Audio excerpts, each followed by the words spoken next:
Buenos días a todos, el Señor les bendiga. Les doy la bienvenida a Crosspoint Español una vez más. Voy a hacer algo que yo no he hecho en 6 años como pastor. Tomando en cuenta el distanciamiento social necesario, saluda al que está a su lado.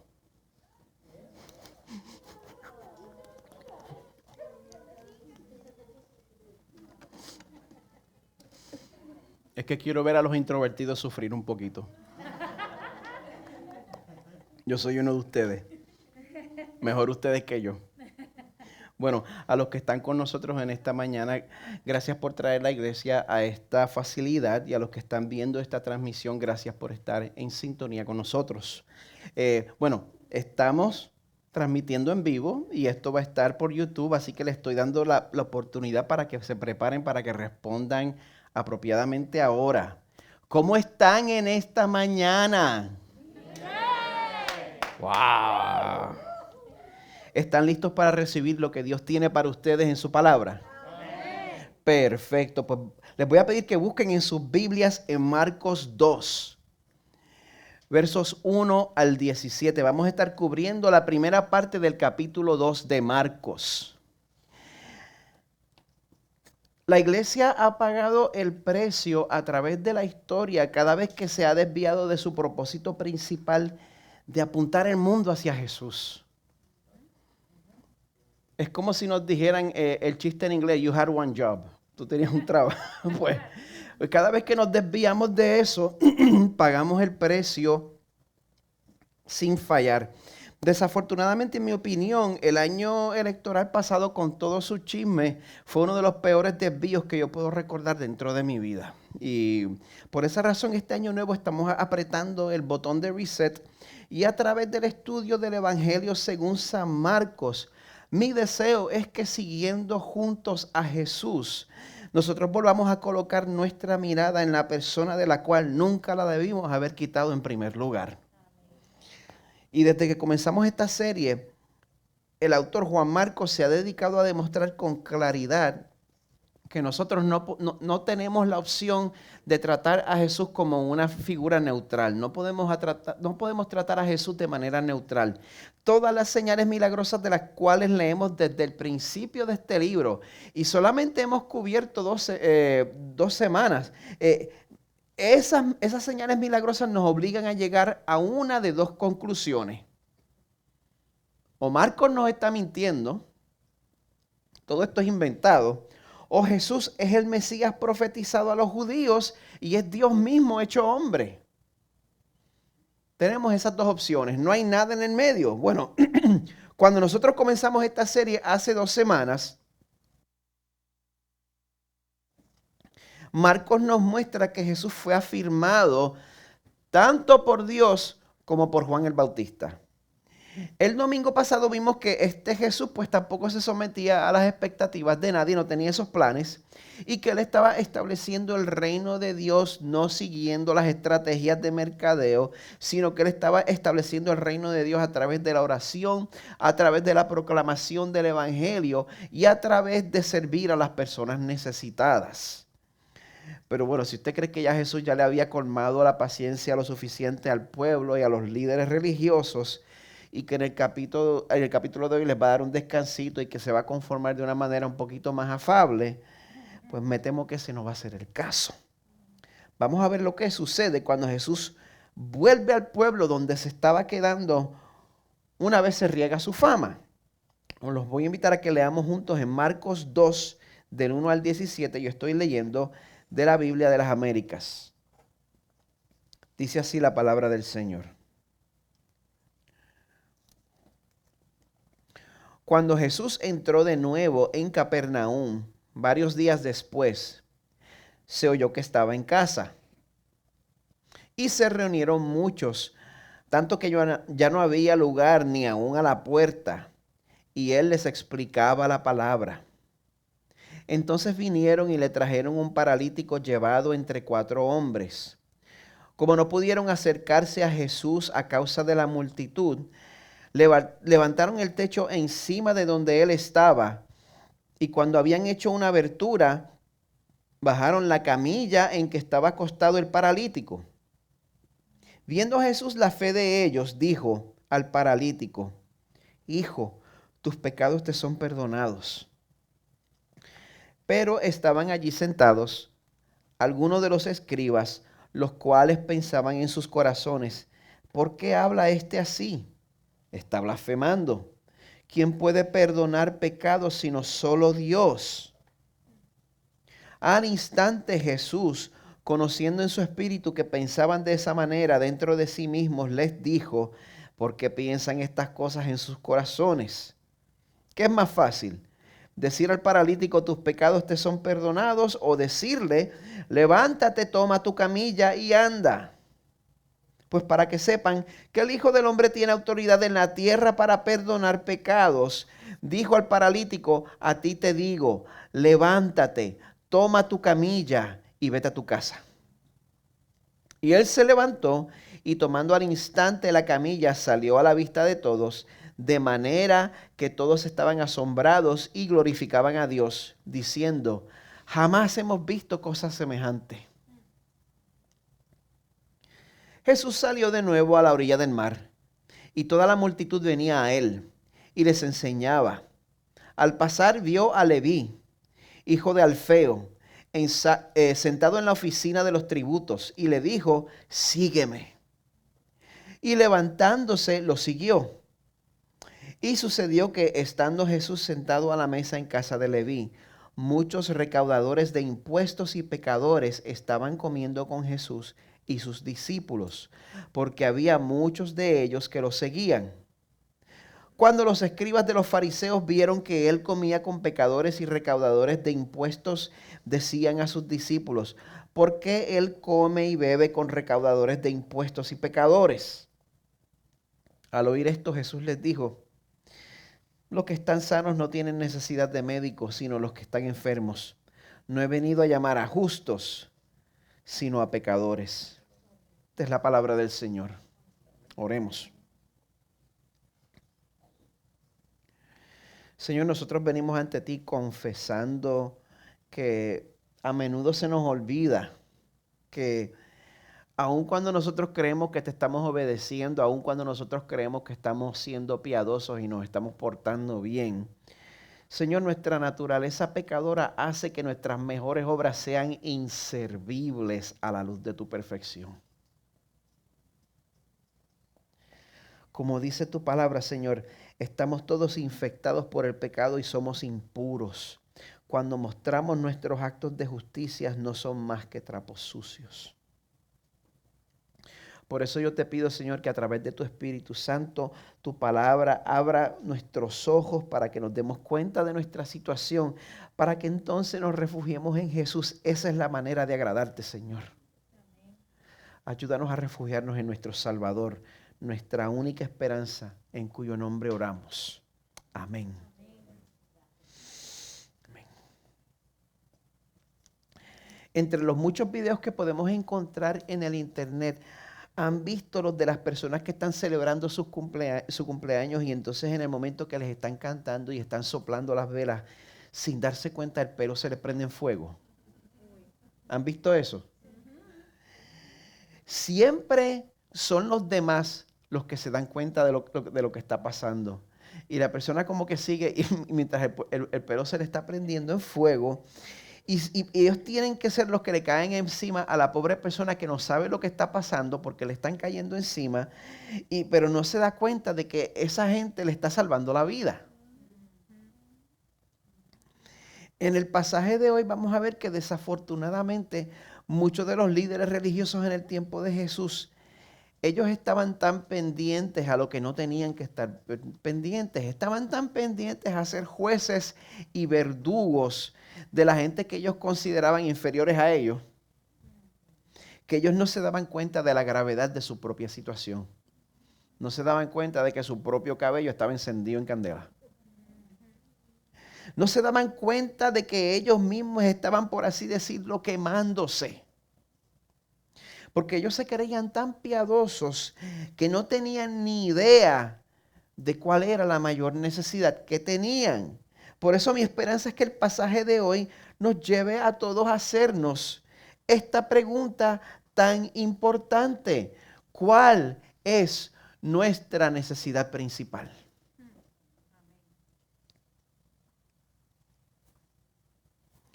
Esa pregunta ha resultado en que unas iglesias tengan prioridades muy diferentes a otras.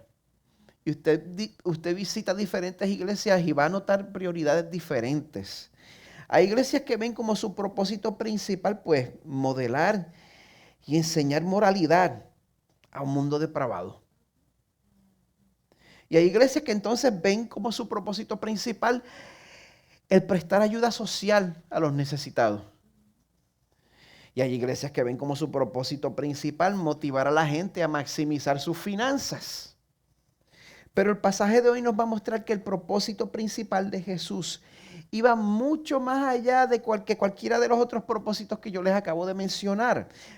Permita el Señor que nuestros ojos se abran en esta mañana cuando miremos las acciones de Jesús en este pasaje. Ya que este pasaje nos muestra la misión principal de Jesús a través de las prioridades de Jesús. Así que vamos a comenzar con la primera prioridad. Jesús, lo primero que hace es que Él se nos presenta como el que absuelve de pecado. Vamos a comenzar en el verso 1, que dice así.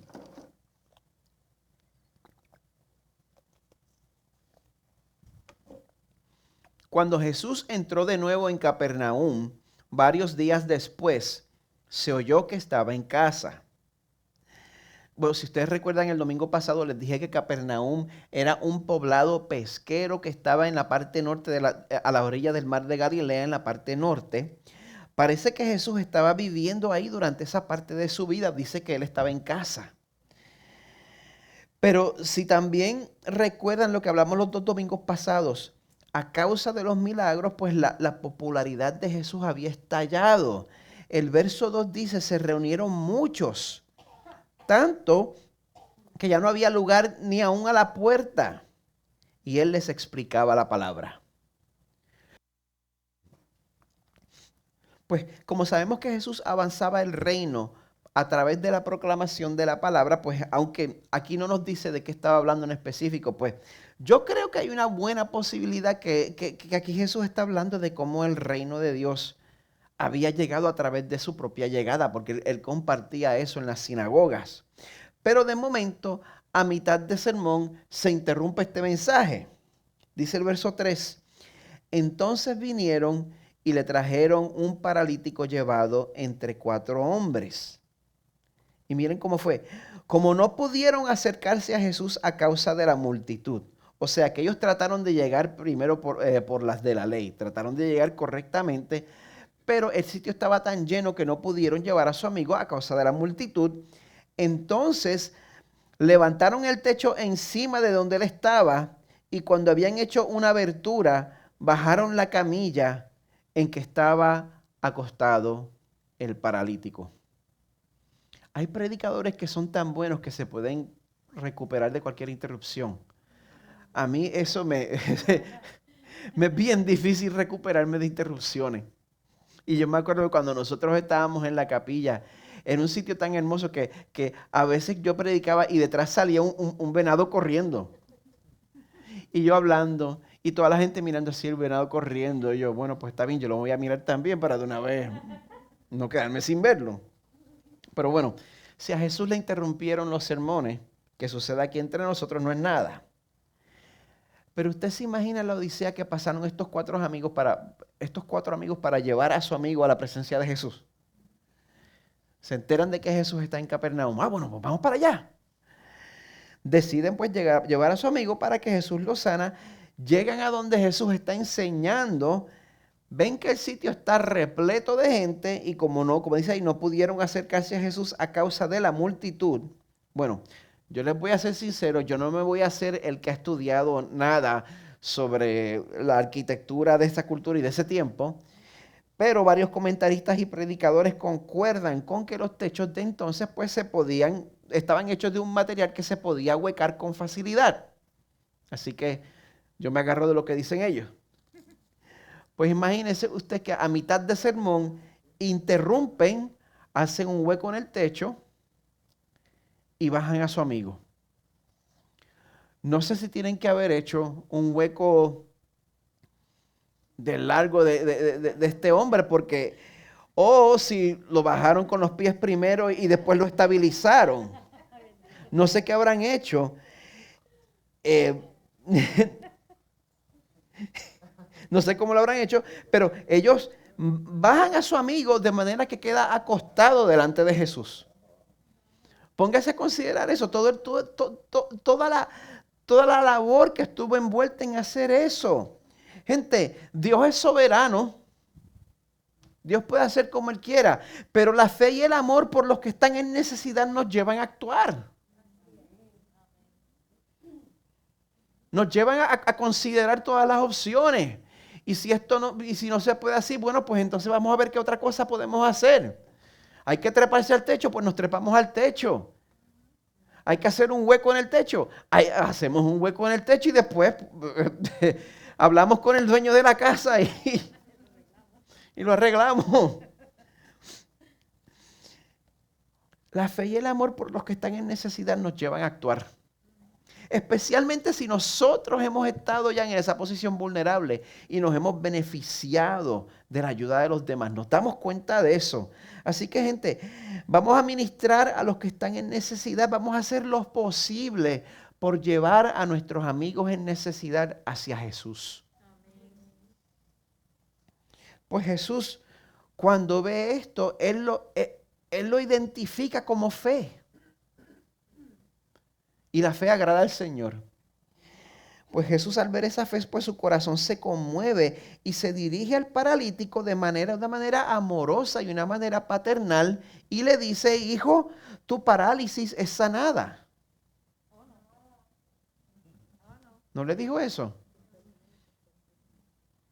Pero si le trajeron el tipo en una camilla. El tipo no llegó a confesarse.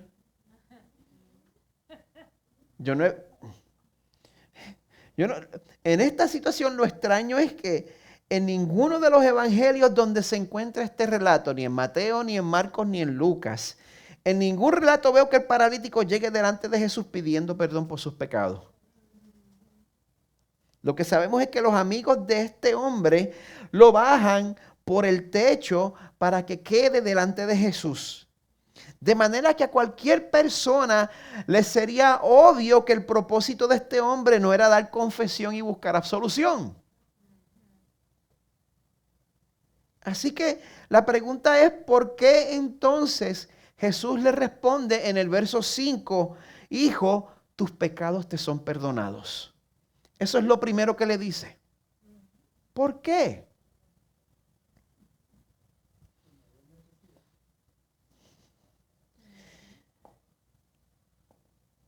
¿Por qué Jesús ofrece una solución que a simple vista parece ser incompatible con la necesidad de este hombre? Bueno, si Jesús en verdad es Dios hecho hombre, entonces Jesús tiene acceso instantáneo a la eternidad. Y por esa razón, a pesar de lo que nos digan las apariencias, como oía a Diego decir, Jesús se da cuenta de lo que en verdad es la mayor necesidad de este hombre y de lo que en verdad es la mayor necesidad de cada uno de nosotros aquí. Jesús, siendo Dios mismo, sabiendo lo que el paralítico necesitaba, más que nada, lo primero que le dice es: tus pecados te son perdonados. No le dijo: tu enfermedad te es sanada. No le dijo: tu pobreza te es quitada.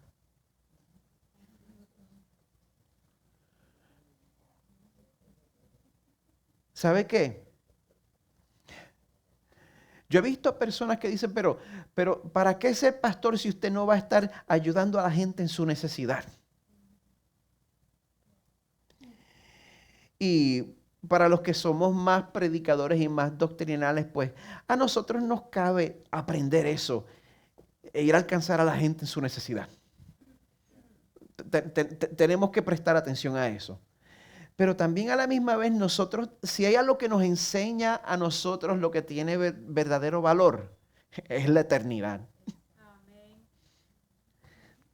2000 años después, Esto pasó hace aproximadamente 2000 años.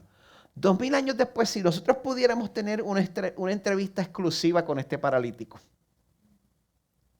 y le preguntáramos hoy en día, ¿por cuáles palabras de Jesús tú estás más agradecido? 2000 años después. ¿Tú estás más agradecido por levántate, toma tu lecho y anda, o por tus pecados te son perdonados? ¿Qué usted cree que este paralítico agradece más ahora mismo? Ese hombre, ahora mismo, completo, restaurado, plenamente consolado por su sufrimiento en la presencia de su Creador y esperando un cuerpo nuevo en el día final. ¿Qué usted cree que respondería? Tengamos siempre en mente el hecho que la eternidad es una realidad. No olvidemos eso. Pues Jesús, teniendo precisamente eso en mente, Él ama demasiado a este hombre como para solo darle una ayuda superficial y temporera y dejarlo así. Jesús ve la verdadera necesidad. Presten atención. Porque nosotros podemos dejar eso pasar con muchas personas que están sufriendo. Nosotros vemos a la gente sufrir y entonces nosotros tendemos a creer que los padecimientos en esta tierra de alguna manera como que expían la culpa del pecado de esa persona delante del Señor. Y como que no necesita tanto que le prediquemos el evangelio. No, esa persona ya ha sufrido lo suficiente. Ese no es el caso. Ese no es el caso. Jesús sabía, gente, ni el sufrimiento ni la discapacidad expían por el pecado.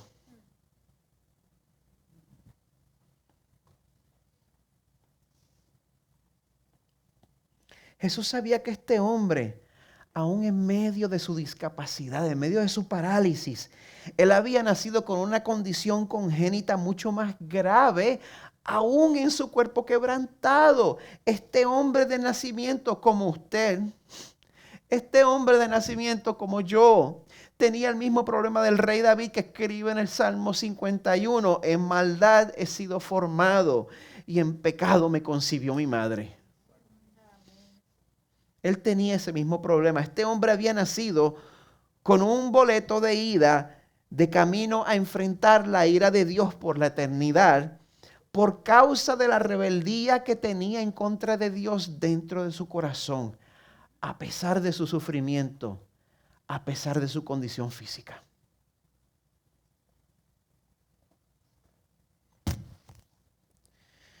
Cuando usted oye eso, cuando yo le digo a usted que ni el sufrimiento ni la discapacidad expían el pecado y que como quiera necesitamos un Salvador. Cuando yo le digo eso, ¿cómo reacciona su corazón?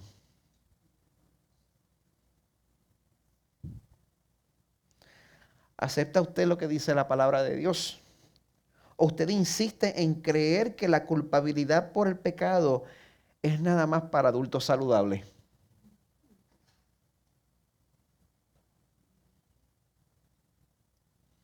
Hay que hacerse esa pregunta porque muchas veces nosotros llevamos esa creencia sin darnos cuenta. Creemos que la culpabilidad por el pecado solamente aplica a adultos saludables.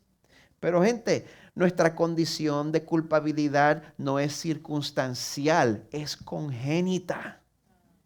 Viene de nacimiento, viene de fábrica. David, el hombre conforme al corazón de Dios. ¿Quiénes de ustedes tienen ese título aquí? David, el hombre conforme al corazón de Dios, escribe en el Salmo 58.3. Desde la matriz están desviados los impíos. El que es impío está desviado desde el vientre de su madre. Desde su nacimiento se descarrían los que hablan mentiras. Esto no es hipérbole, esto es descriptivo. Y le voy a decir que sí, esto es difícil de digerir. Pero en ningún sitio afirma la palabra de Dios que la culpabilidad del pecado entra a la humanidad a los 2 años, a los 3 años o a los 4 años. No he encontrado nada que diga así en la Biblia. En ningún sitio afirma la palabra de Dios tal cosa como una edad de responsabilidad. La semilla de rebeldía en contra de Dios está firmemente plantada en nuestros corazones desde el vientre de nuestras madres. Yo desde el momento de mi concepción fui un pecador, culpable delante del Señor. Y yo creo que da trabajo aceptar eso. A pesar de que la Biblia lo enseña claramente, da trabajo aceptar eso. Bueno, por 2 razones. Porque, o número 1, usted no ha tenido bebés todavía y no ha vivido en carne propia, pues como las criaturas más hermosas del mundo son capaces de la maldad más profunda. Yo lo he visto con los míos, los amo con el corazón. O da trabajo aceptar eso porque, número 2, usted se da cuenta de las implicaciones. Porque si nosotros necesitamos el perdón de Dios de nacimiento, y si aún las personas con discapacidades necesitan perdón de Dios, ¿qué oportunidad tengo yo ante un Dios santo? ¿Qué excusa voy a poder traer yo? Pastor, ¿por qué me tiene que arruinar el día de esa manera? Dios le ama tanto que quiere que usted esté bien informado. Dios quiere que usted esté bien informada. Citando al pastor Paul Tripp, es tan fácil creer que el mayor problema de mi vida existe fuera de mí y no dentro de mí. Y hermanos y hermanas, eso es un engaño horrible. Eso es un engaño del enemigo y te alejará del evangelio de la gracia. Porque la gracia es emocionante solo para los que saben que son pecadores. Así que este es un buen momento para hacerse esa pregunta diagnóstica. Cuando te das cuenta que Dios no nos salva por nuestras buenas obras, sino que la salvación es un regalo para pecadores que no se la merecen. ¿Cómo reacciona tu corazón? Te emociona, te conmueves, cantas en agradecimiento, exclamas, tu misericordia es mejor que la vida, tu misericordia puso en mí una canción. Si te han predicado el evangelio de salvación por gracia y no lo encuentras como algo emocionante, quizás es porque en el fondo de tu corazón no te ves a ti mismo o a ti misma como pecador o pecadora.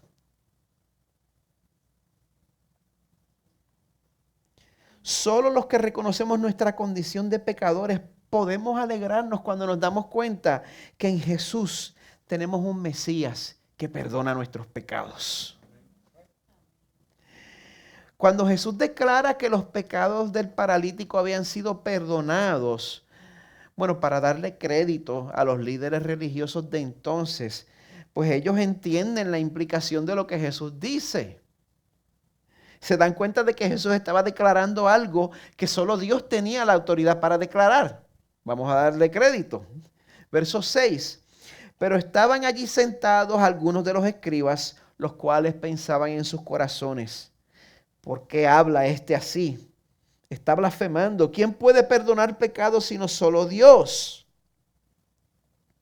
Y aquí Jesús se aprovecha para probar que Él es Dios, porque solo Él conoce los corazones.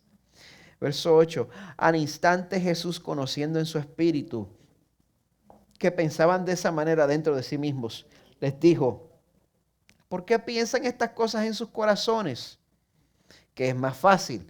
¿Decir al paralítico, tus pecados te son perdonados? O decirle, levántate, toma tu camilla y anda. Si se tratara de un charlatán, lo más fácil sería decir, tus pecados te son perdonados. Si fuera un charlatán, eso es lo más fácil. Porque pues a la hora de la verdad, pues no tienen poder para sanar. Te pueden hacer un show, pueden manipular a uno, pero nunca hay sanidad de verdad. Pero la ironía de este asunto es que cuando nosotros consideramos lo que Jesús tuvo que sufrir para adquirir el perdón de los pecados de este paralítico y para adquirir el perdón de sus pecados y mis pecados, la verdad es que lo más fácil para Jesús era decir, levántate, toma tu lecho y anda. Pero Jesús dice en el verso 10, para beneficio de los que no sabían la verdad todavía, pues para que sepan que el Hijo del Hombre tiene autoridad en la tierra para perdonar pecados. Vamos a parar un momentito antes de seguir. Jesús se llama aquí a sí mismo Hijo del Hombre. En los evangelios, Hijo del Hombre es el título que Jesús más usa para referirse a sí mismo.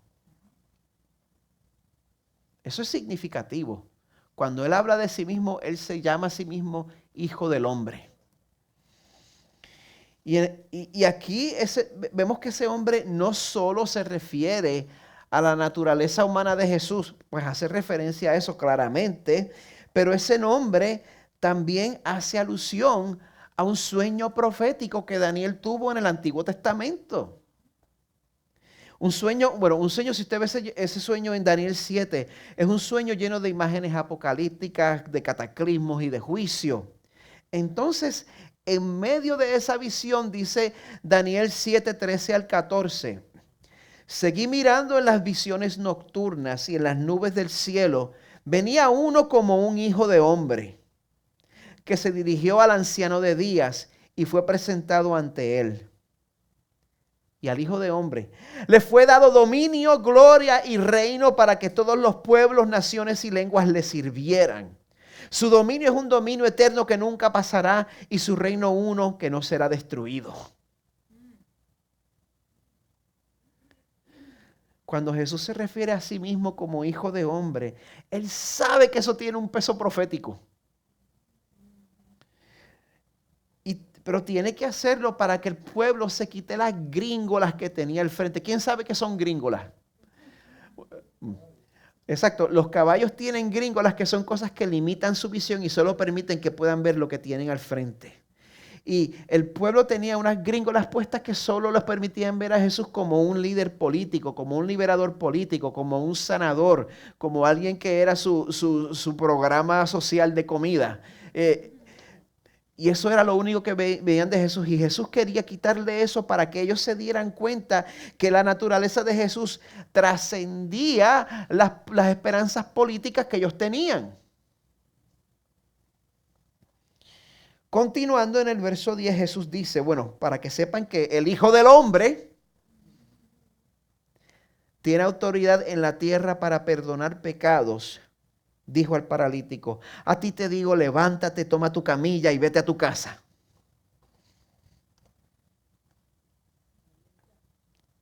Oró por hora y media, poniéndole la mano encima.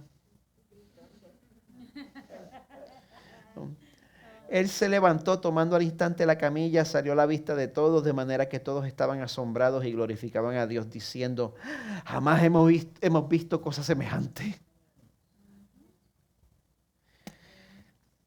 Es interesante porque eso incluye a los escribas que estaban ahí, que habían acabado de expresar su objeción. Y a pesar de las objeciones que tuvieron, en ese momento no pudieron negar lo que vieron. A pesar de que después actuaron en contra de él. En ese momento no pudieron negar lo que vieron.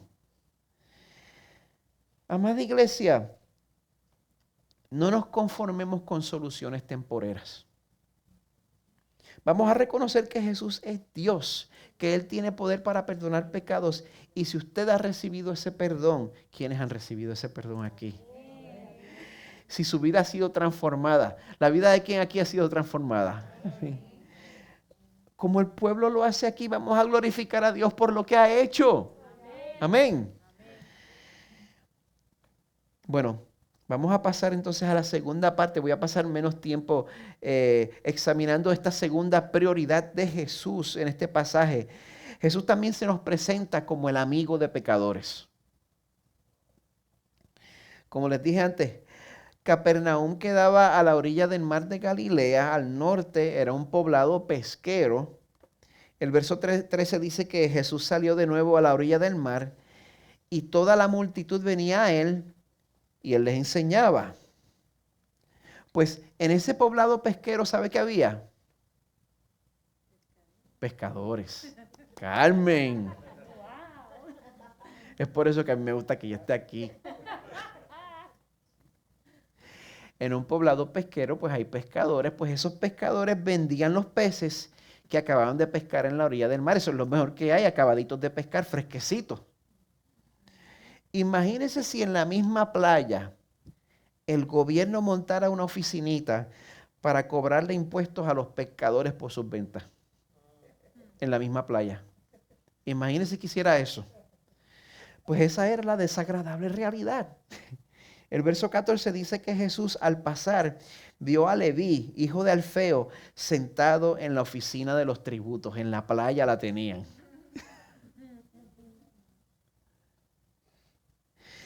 Los expertos están de acuerdo en que este Leví era Mateo. Estamos hablando de el que vendría a ser el autor del primer libro en el Nuevo Testamento. Es Mateo, Leví. Él no era una persona estimada en su país. Él era un cobrador de impuestos. ¿Quién sabe el nombre que la Biblia Reina Valera le tiene a los cobradores de impuestos? Publicanos. Lo llama los publicanos. No republicanos, publicanos. Tenía que hacerlo. Me aguanté el chiste de la suegra de Pedro la semana pasada. Así que me tienen que dar crédito por eso. Bueno, la Reina Valera los llama a los publicanos. Los publicanos no eran amados en su país.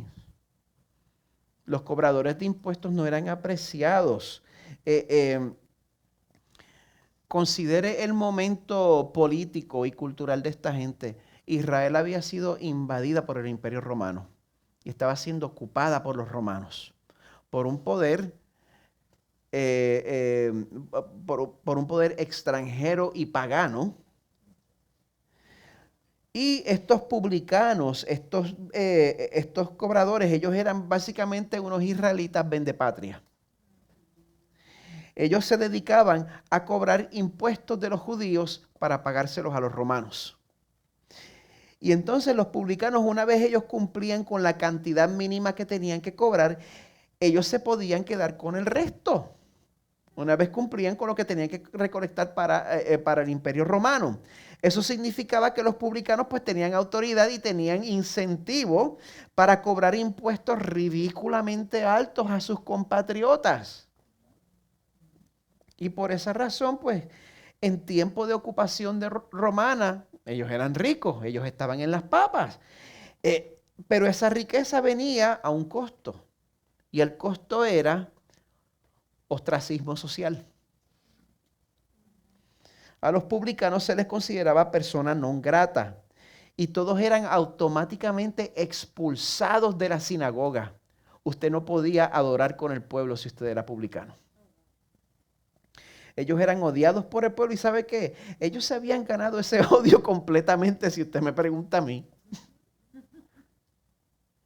Por esa razón, pues ellos solo socializaban entre ellos mismos, porque interactuar con un publicano te hacía ceremonialmente impuro. Pues aquí parece que Mateo, mire esto, Mateo Leví, él está en su trabajo. La Biblia no nos dice que él estaba allí sentado como que sintiéndose vacío y creyendo que como que debe haber algo más en la vida. No me parece que Leví estaba teniendo una crisis existencial en este momento, ni que estuviera explorando preguntas espirituales. Él aquí estaba en medio de ser lo más sucio posible. Él estaba siendo un cobrador de impuestos oportunista en la playa. Aquí, en medio de su pecado, en el verso 14, Jesús le dijo, sígueme. Y levantándose lo siguió. Siempre creemos que la gente no busca de Dios cuando las cosas le van bien. Siempre creemos que tenemos que esperar a que estén pasando por una crisis. y que solo la gente mira hacia arriba cuando la vida se pone difícil. Pero aquí, aparentemente, en medio de todas sus prácticas corruptas, Leví lo deja todo atrás y sigue a Jesús. El llamado de Jesús es irresistible. No deje de orar por la persona que está orando. Amén. Por más duro que se vea. Dios puede tocar su corazón en cualquier momento. Pues parece que una vez Jesús le llama y Leví deja todo atrás, pues él hizo una fiesta para celebrar su nueva vida y entonces invitó a los únicos que podía invitar. Otros como él. Todos los otros indeseables, todas las otras personas no gratas. Dice el verso 15, sucedió que estando Jesús sentado a la mesa en casa de Leví, muchos recaudadores de impuestos y pecadores estaban comiendo con Jesús y sus discípulos porque había muchos de ellos que lo seguían. Cuando los escribas de los fariseos vieron que él comía con pecadores y recaudadores de impuestos, decían a sus discípulos, ¿por qué él come y bebe con recaudadores de impuestos y pecadores? En cuanto a este concepto de pecadores, pues hay un significado también que es técnico. No tengo tiempo para explicar eso ahora. Pero cuando nosotros llamamos a otros pecadores, tiene que saber algo. Cuando nosotros llamamos a otras personas pecadores, estamos implicando que nosotros no lo somos. Nos estamos comparando favorablemente. Y esto es un problema. Porque el verso 17 dice, al oír esto Jesús les dijo, los que están sanos no tienen necesidad de médico, sino los que están enfermos. No he venido a llamar justos, sino a pecadores. Si tú no te consideras justo, si tú ves a los demás y pues te crees moralmente superior, pues Jesús no te vino a llamar a ti. Así que permítame preguntarle, primero que nada, ¿tenemos nosotros la firmeza de carácter para comer con pecadores sin dejarnos arrastrar al pecado? Pero poder compartir con ellos de manera que nuestra reputación peligre a los ojos de los religiosos.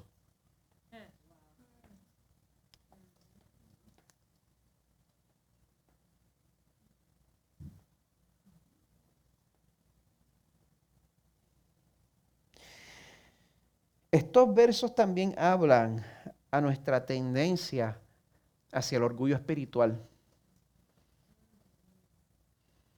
A cómo nosotros buscamos justificarnos a nosotros mismos a través de nuestra obediencia comparativa al resto de la gente.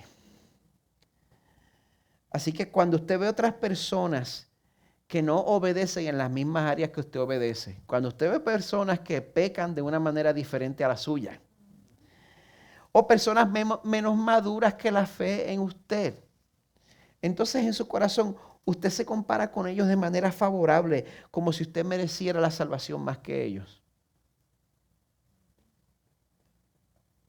A usted se le olvida que para que su pecado fuera perdonado, el suyo, a usted se le olvida que para que su pecado fuera perdonado, Jesús tuvo que ser torturado y asesinado. Para su pecado en particular. Para el de mi esposa. Para el de Pedro. Para el mío. Para que Dios nos perdonara, el Padre tuvo que matar al Hijo. Si nosotros insistimos en quedarnos dentro de la burbuja de la subcultura cristiana y conservadora americana, nosotros vamos a desarrollar un concepto distorsionado de nosotros mismos. Y nosotros no nos vamos a dar cuenta de que nosotros necesitamos que Dios nos perdone también. Yo no le recomiendo que se quede en esa posición. Daniel Akin escribe lo siguiente en su comentario, exaltando a Jesús en Marcos. Escribe, en esencia Jesús dice, a los que se creen justos, no tengo nada que decir. A los que saben que son pecadores necesitados de salvación, He venido para sanarlos y llamarlos a mí mismo. Debes verte perdido antes de poder ser salvo. Debes saber que estás espiritualmente enfermo antes de que puedas ser sanado espiritualmente. Debes saber que estás espiritualmente muerto en pecado antes de que un Salvador te pueda dar vida espiritualmente. ¿Cómo vamos a pedirle al Señor que nos salve si no creemos que necesitamos salvación?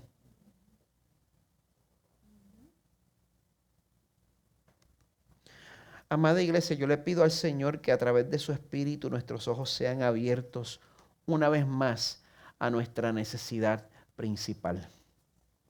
El perdón de nuestros pecados y la restauración de nuestra relación con nuestro Creador.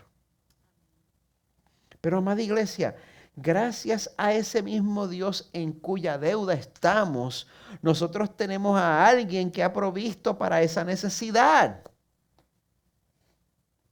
Pero necesitamos reconocer que tenemos esa necesidad y tenemos que recibir esa provisión exclusivamente. No podemos complementarla con nuestra propia moralidad. Tenemos que recibir esa provisión exclusivamente, pues eso significa desechar nuestro orgullo espiritual, reconocer nuestra necesidad y recibir el sacrificio que nos limpia de una vez y para siempre a los ojos del Dios Santo que habita en luz inaccesible.